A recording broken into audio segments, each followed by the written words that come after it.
ਇਹ ਵੀਡੀਓ ਮਫਾਦ ਆਮਾ ਤੇ corona virus ਦੇ ਬਚਾਓ ਕੀਤੇ ਜਾਰੀ ਕੀਤੀ वेंदी पई है।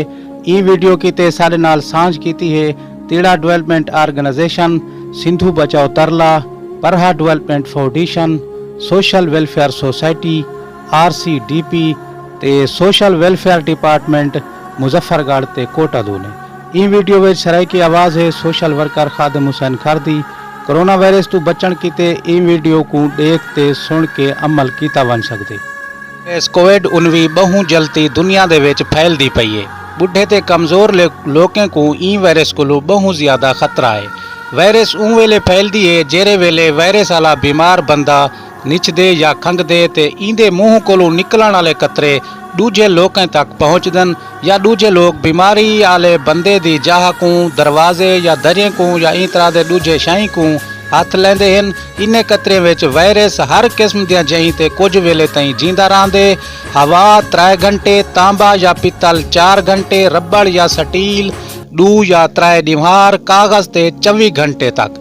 मगर तुसां अपना ख्याल रखते आप को ते अपने कुंबे को आराम नाल वायरस तो बचा सकदे वे। अपने हत्थे को हर वेले साबुन नाल 20 सेकंड तक धोवो। खंघ या निछ आवण ते अपने बाहां या रुमाल नाल मुंह को काज गिनो। वरतावण वाले कपड़े या रुमाल को परे ज़ाय कर देवो।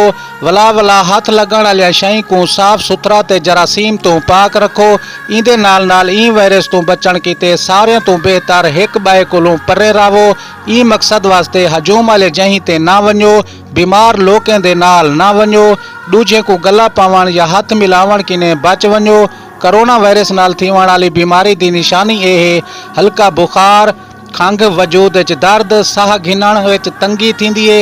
तुहाकू लगदे जो तुसां कोरोना वायरस दा शिकार थी गए तां घबरावण नहीं, क्यों जो कोरोना वायरस दे ज़्यादा केस मामूली ते मौत वाले नहीं होंदे।